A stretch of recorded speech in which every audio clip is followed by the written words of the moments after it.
Hello, ladies and gentlemen. Nice to see you today. My name is Dustin Cormier, and welcome to How to Rock Astrology. Today's a cool episode. We're going to be talking about what it's like when you have the Sun in Aries with Mars in Capricorn. Now, I have a lot to say. There's a lot of positive, very positive things to say about this combination, particularly about the Sun. A lot of this has to do with the fact that Mars is exalted in Capricorn. Now, if you want to know more about Mars being exalted in Capricorn, this video is a continuation of our Mars and Capricorn series. And the first video in the series is all about Mars and Capricorn, what that exaltation means, etc. And you can see that at the start of this playlist, or at the start of this part of the series. Essentially, the big gist of it is that Capricorn's Saturn ruled yin energy reigns in the naturally yang outgoing energy of Mars.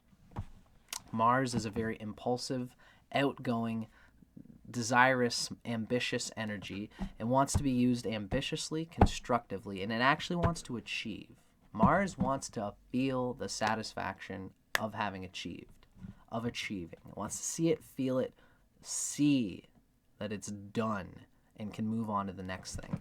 Mars finishes things. Mars stops the obstructions that would obstruct things getting finished. It's the perfect goalie in a lot of ways. Mars is the goalie for the Sun. Sun's got a job to do. Mars is the goalie that blocks all the things and pushes to get the things done that the Sun wants to do. Mars is the right-hand man of the Sun. So this right-hand man is very capable, being in Capricorn. It's taking the impulsive desire to get things done and reining it in through the yin, rational, calm reason of Capricorn. The not just calm reason, but also there's an animal push. There's a discipline that just comes from the regimentedness of this Mars, of how this Mars applies itself. It's all very good stuff for Mars. Now, first thing I have to say about this combination is that this is the best. I'll say it now. Congratulations.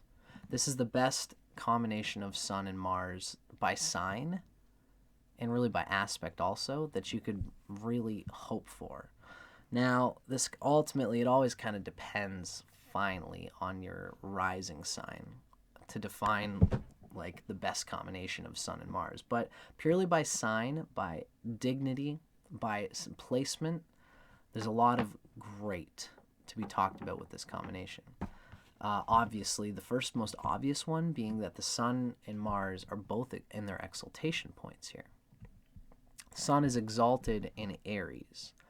And the reason for this is because the Sun does better when it's living through its own inspiration, its own impulse. The Sun is an outgoing energy, and the Sun's outgoing energy is fed by being in an outgoing place. This is like if a gardener works in a garden. Then you have a person who likes a certain mode, a peace and quiet of gardening, and they're being put in a garden store where they can tell people about gardening, and the intention fits the action, fits the environment, right? Whereas, like, if you take that gardener and you put them in a police precinct and make them learn to be a hard-edged, tough cop, they might have a harder time with it because the intention of the gardener does not fit the environment.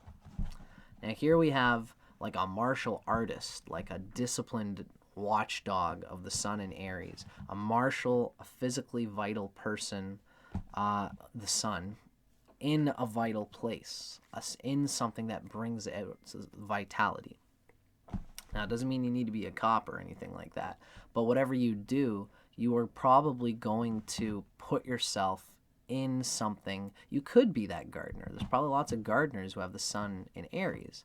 The point is that you are guided by your inspiration first and your reality. You create a reality, you push yourself towards a reality that fits that essential root. That's what the Sun in Aries does. The whole universe is coming from the wellspring of the soul, consciously, because Aries makes that happen. If the Sun was in Libra, Libra looks at other people, looks at trends, looks at social behaviors and cues and thinks, if I emulate these things, maybe I'll be liked by people. Aries is not like that. Aries just says, I know that my self is the same self in all, and people will relate to me. Something somewhere will relate to my inner wellspring of inspiration, and they move by that. So this is a sun that's already uplifted in an inspiring way. It's being like the inspiration is being refined by the nobleness of Mars, by the ambitious the reason, the logic of Mars, because Mars is actually quite logical. Even though it's a wild, wet, outgoing energy, it's at its best, it's logical. That's why it's exalted in Capricorn. Lots of tie-ins here. So not only is this sun doing well because it's exalted in Aries, it's living for its own inner inspiration. There's also something to be said about the fact, where did I put my book? There's also something to be said about the fact that the sun, okay, before we even get into the aspect, the first thing we should say is that, we have something called dispositors in astrology. And what that is when the sun, when any planet is in a sign, the ruler of that sign, its health, its opportunities to grow, its opportunities to expand and express itself are a key channel for the planet in that sign. Okay? So Aries is ruled by Mars, right? So that means that when the sun is in Aries, the placement of Mars is going to discern how capable the sun in Aries is of using that sun in Aries. Sun in Aries is a good, capable place, but it's only as capable as Mars is, because Aries, the sun, anything in Aries, the sun in Aries, has to channel itself through Mars. Of course, this Mars happens to be exalted in Capricorn. So that's why, part of why this is such a deadly combination. The sun is acting through Aries, acting through Mars. So wherever Mars is going to define the strength and capacity of this already exalted sun. Here we know that the Mars is very capable of drawing. The Mars is perfectly pointed in a disciplined, refined state. So that this, like Aries, is just like anybody who wants to climb, any fire sign just wants to climb towards its highest attainment, gets to a spot and says, I think I can go higher. Or where do I stop? Where is the roof for an Aries? There is a roof for an Aries, especially if Mars is well placed, because Aries is not stupid. It's logical, and it knows that I have all these ideas, but if I just push myself in one direction towards a vague sense of something, I'm not going to get anything really completed. If I just push myself in one direction but don't have any concise, meticulous goals to keep progressively moving towards, get to a point, feel my inspiration now and think, I've spent 2 years becoming a doctor in biology, but now all of a sudden my mind is changing to take those 2 years and become a martial arts instructor of kinesiology or something like that. You can still use, somebody like that can still use their previous medical experience and go forward with it. That's why that's a huge attainment to make, to get 2 years of any kind of university schooling.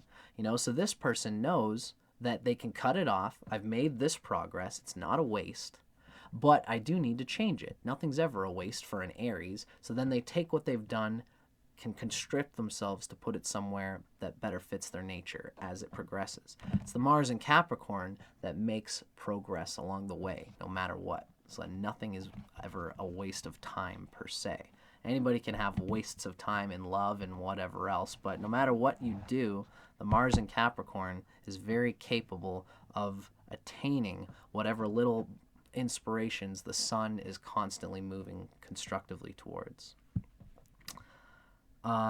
So the sun's dispositor is obviously exalted in Capricorn here. And, just the fact that Mars is the right-hand man of the sun. So this is in Aries, which is capable of channeling its disciplined mind to actually get what it wants to do. And the last thing to be said here, it's a huge factor, of course. Now, I'm a tropical Vedic astrologer. Which means I like to add Vedic astrology. I like to pepper it in whenever I can. But this isn't essentially a Western reading. So, I don't like bring the signs back. I'm a tropical Vedic astrology, which means I use Western measurements. I don't bring the signs back 24, like a hold the sign or whatever the sidereal Vedic people do. I am a tropical astrologer, like Western astrology, but I know the Vedic philosophy, and so I like to pepper it into my readings. And in this reading, in Vedic astrology, we consider that any aspect is healthy between planets that are friends. Okay. Yeah, this is a huge add-on to what this combination is, but it's essentially me saying more of the same, which is that this is a great combination. Just don't take it lightly that this is the best sun you could ever have, really. The reason is because in Vedic astrology, we don't consider trines and squares like you do in Western astrology. Each planet has its own specific aspects. The sun actually has trines. It goes by trines. But Mars doesn't. Mars does not go by trines or squares per se. Mars has a forward square, meaning if any planet is in the 4th house from Mars, then Mars is going to directly hit it. It's just the nature of what Mars is and what it does. In Vedic astrology, we consider that anything could be like a rising sun, like the ascendant. So the sun is in the 4th house from Mars here. That's like in the Mars ascendant chart, meaning that the sun here is like a glowing orb of a foundation of energy, of inspiration, which this Mars can constantly have the capacity to draw energy from and inspiration from, and to go and attain things with. In fact, also an even huger factor here. Lots of little secrets to give here, but in the sun chart of this person, the Surya chart, Surya Lagna, Mars is in the 10th house from the sun. In the 10th house from anything. It's a real good place to churn and bring energy to it. But that's a cool thing. It shows that Mars is naturally acting on something that will bring reputation to an Aries ego by being in the 10th house from the sun. But that's not as particularly special as this Mars aspect. The fact that Mars is aspecting the sun here, like almost like a square. Western astrologers would consider that a bad thing. I'm trying to tell you as a Vedic astrologer that that's kind of like, I'm not into the Western aspects, but yeah. Just consider that the Mars giving that sun, that square, is actually enriching to the sun. Mars is putting attention on the sun, but this sun being in Aries, if any sun can take it, it's this sun. It gives the sun even more ambition to use their energy constructively and not piss it away and not waste it. And it gives more of this spontaneous vital energy. So this is a sun which is already in Aries, is already wild, willful. All the things we're going to read about the sun being in Aries, being heavy and like can be dominating, but still fun. Aries is always still fun, living by a deep, deep inspiration. And they bite off a lot, but they can chew whatever they bite off of. And if there is a romantic partner who they feel like they want to chase and get the conquest for, the Mars in Capricorn is very capable of figuring out all the hands that got to be shaken, all the presentations that got to be done, and the sexual magnetism and the effort and whatever it is that has to be applied to get that particular lover in the certain way that they need it. Now, of course, Venus and the Moon are going to be a real factor in your capacity to attract love that is really fulfilling for you. But in terms of just going and getting goals and getting tail and getting, that if you're a woman and you want a particular man who just like kind of energizes you in the way that you're looking for, this is a very capable person for all of that. It's probably the most capable sun you could think to have with this combination of Mars this way. Again, the rest of the chart, the rising sign, the placement of Saturn in this combination, its healthiness, these are all things that will define within this archetype if you really have the proper placement to take the most advantage of this strong Sun and the strong Mars. But all things considered, this combination is just bursting with vitality, bursting with inspiration, and there's hardly any obstructions. This is a Mars which grips familiar relationships with people who they know they can talk the talk with. So we've talked a lot about like little things about the strength of these two planets. I want to get into more interpersonal things of what is the strengths in this person sexually, juicy wise, in bed, and etc. And the huge thing is that this is a Sun in Aries person who has, like, Sun in Aries really is inspired to be competitive and to with other people who are also equally not only competitive but worthy of them. And Mars in Capricorn doesn't want a false show of being worthy. They want to actually battle it out, and they want to get better at whatever they're doing. So whenever they're in some kind of confrontation or conquest or sort of argument, debate, whatever with anybody, they're actually listening. So not a lot of Sun in Aries with all this, especially with all this Sun heat in this person. You wouldn't expect that they would listen, but the Sun wants to actually attain and achieve. And so they will sit calmly, roll their shoulders back. They won't stand down. They'll still have their opinion, and they'll say, ah, yes, but this is like this. And then they'll confront, and they'll speak. And if the other person, like, tries to, like, talk over them, they'll have that strength to say, hey, calm down. We're having a conversation here. Come on now. I haven't spoken here. I have a thought that I'd like to say. You've been talking for 5 minutes. Let me make my point. I believe your point was this, but I have a counter argument that's this. Like, they talk that way. It's so deliberate, and they can have a grip so that they can really equalize things, and they're feisty. But they will listen because they want ultimately to be good, to win, to succeed, to achieve. It's the instinct is right at where that needs to be in order to achieve and to do the things that they want to do. So this makes them not only like a fun lover, but also a deeply capable lover of actually listening to what's needed in a relationship in order to bring out the best of it, but still to always challenge that. And they will find likely a lover who can take this kind of like not only being excitable Boy Scout Aries, just wanting to do good for good's sake, but actually coming off as proper. A little bit socially classed and perhaps and even just like prim and high achievement for the sake of high achievement by dealing in this very magnetism sort of way.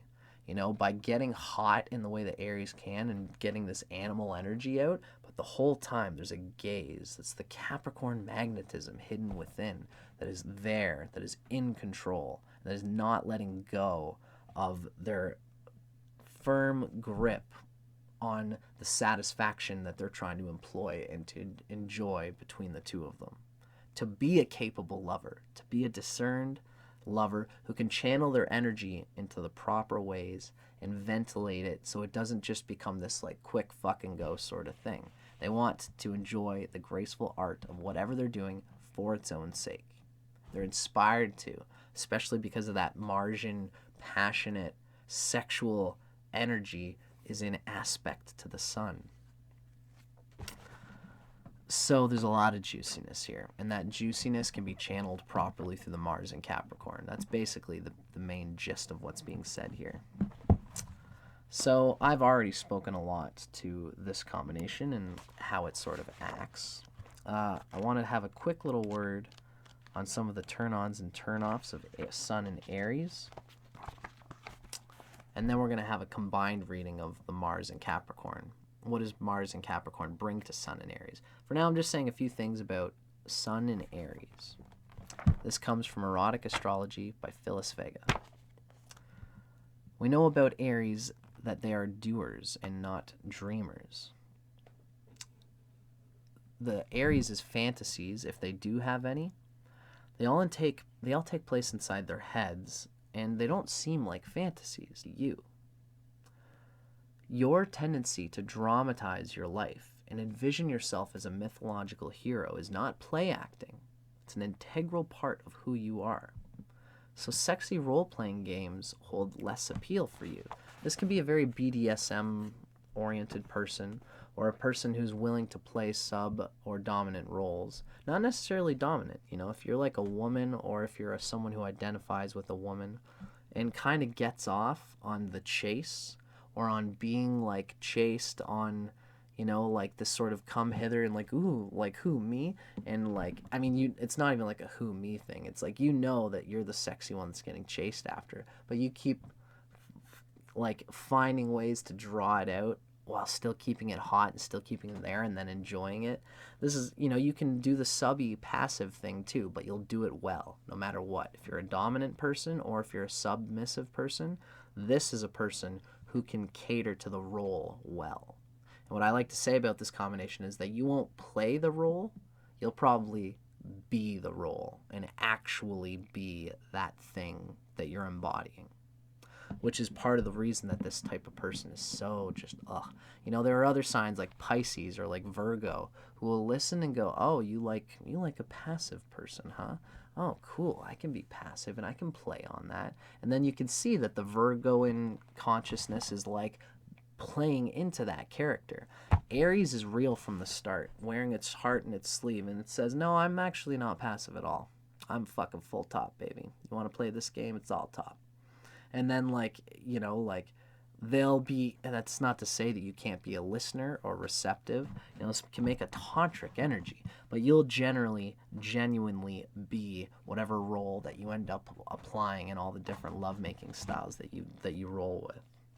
That's what part of what makes the allure so sexy of Aries, is that they're real.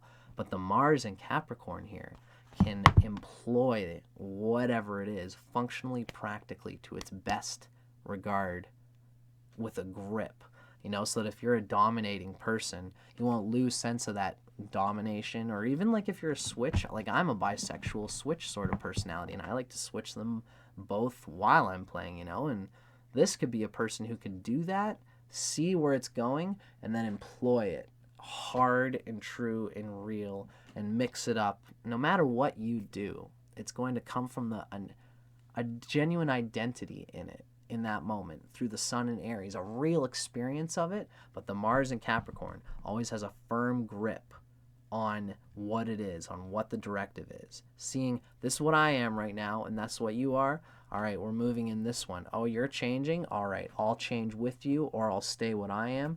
Whatever it is, you'll always sense that the Mars in Capricorn in you has a firm and enjoyable grip on the situation and is still using rational reason despite the animal ecstasy of sex pouring forth.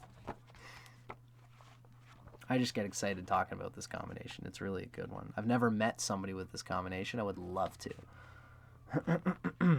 But I digress. So, our last reading of today, we've been talking a lot about just that was just like the turn-ons and turn-offs of like Sun and Aries. This part of the reading now, this video is going a little longer, but I think this combination kind of deserves it. This next part of the combination, this is an actual reading by the same author, Erotic Astrology by Phyllis Vega. This is talking about the Sun in Aries and what Mars and Capricorn brings to the psychoerotic chemistry of that spicy initiative of Sun in Aries. So this is Sun in Aries with Mars in Capricorn. This combination makes you less impulsive than most other Rams, than most other Aries. There's an impulsiveness that's still there, but the Mars in Capricorn is again calm, reserved, looking to take the bomb and put it in strategic places, not just bluster it out wherever it is.